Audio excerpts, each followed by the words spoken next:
Budget आहे त्याच्यापेक्षा 5 पट 10 पट बियांची सार्वजनिक बांधकाम सारख्या खात्यानं 13 पट नियोजन केलेलं आहे। आणि असं असताना तुम्ही काय करू शकता, कोणते खर्च कमी करू शकता? आता पुरवणी मागण्या आलेल्या आहे 35,000 कोटीच्या, या सगळ्या बघितल्या तर नियमित खर्चासाठीच मेजॉरिटी ना, काही विकास कामासाठी नाहीये। आणि म्हणून या सगळ्या परिस्थितीमध्ये मला असं वाटत नाही की येणारं 5 वर्ष हे राज्य आर्थिक स्थिरस्थावर होऊ शकतं।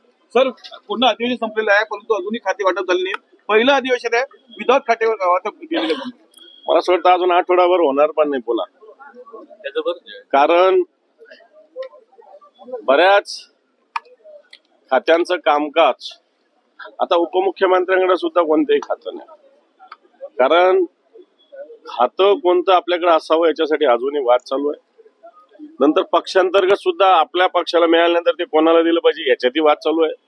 आणि या सगळ्या ह्याच्यात मला असं वाटतं हे वर्ष सरणार आहे, हे 2024 सरल्यानंतरच या राज्याचा मंत्रिमंडळ विस्तार होईल। मी मागच्या 6 महिन्यापासून या विषयावर आवाज उठवतोय, सभागृहात, सभागृहाच्या बाहेर, समाज माध्यमातून, सगळ्या माध्यमातून मी सातत्याने या विषयावर आवाज उठवलेला आहे। 2 गणवेश आपल्या महाराष्ट्रातल्या विद्यार्थ्यांना दिला तर अजून 1 गणवेश सुद्धा पूर्ण पोहोचलेला नाही। जो पोहोचला त्याच्यातले 50% विद्यार्थ्यांनी तो गणवेश घातला नाही, कारण नीट शिवलेला नाही, कपड्याचा दर्जा चांगला नाही। आणि म्हणून मी सरकारचं या संदर्भात निश्चित आभार मानेल की सरकारने असा निर्णय घेतलेला आहे, कारण लोकल स्तरावरच याचा सगळं गणवेश शिवले पाहिजे। आणि सरकारने काल हा निर्णय घेतला। मी काल अधिवेशनामध्ये सुद्धा बोलताना गणवेश मी सभापतींना सादर केले, त्याच्या दर्जाविषयी तपासणीचे आवाहन केलं। मला वाटतं ही भूमिका माझ्या किंवा आमच्या या भूमिकेचा हा 20% जे निर्यात शुल्क आहे ते रद्द केलं पाहिजे, ही भूमिका कांदा उत्पादक शेतकऱ्यांची आहे। सरकारला कांदा उत्पादक जे शेतकरी त्यांचा भाव 3800 रुपयावरून 1000 रुपयावर पोहोचलेला आहे। बाजारात 80 रुपये कांदा गेलेला आहे। प्रत्यक्षात शेतकऱ्याचा कांदा एकदम कमी दराने खरेदी केला जातो। आणि सरकारने त्वरित केंद्र सरकारला कांद्याचं निर्यात शुल्क रद्द करण्याची विनंती केली पाहिजे। मी सांगतो काय, सरकारचं धोरण अतिशय या शेतकऱ्यांकडे, द्राक्ष उत्पादक असेल, कांदा उत्पादक असेल, सोयाबीन उत्पादक असेल, कापूस उत्पादक असेल, यांच्याकडे दुर्लक्ष करणार आहे। आरटीओच्या अधिकाऱ्यांच्या संदर्भात अनियमितता आरटीओ मध्ये मोठ्या प्रमाणावर आहे। कित्येक लोकांच्या बदल्या झालेल्या आहे। 6 वर्ष झाले बदलावून। इथला एक भंडाऱ्याचा अधिकारी वर्मा 6 वर्षाने एकाच ठिकाणी, त्याची बदली झाल्यावर तो बिना परवानगी कामकाज करतो। अशा अनेक अधिकाऱ्यांचं षडयंत्र आहे। अंधेरीमध्ये 7000 बोगस रजिस्ट्रेशन झालेले आहे मुंबईमध्ये। आणि या विभागाकडे मला असं वाटतं नवीन मुख्यमंत्री निश्चित या विभागाच्या पूर्ण कामकाजाचा आढावा घेतील, दोषीवर कारवाई करतील, ज्या अनियमितता झाल्यावर त्या सुरळीत करतील। संजय राऊत साहेब असतील किंवा नाना पटोले असतील, हे दोघे मोठे नेते आहेत।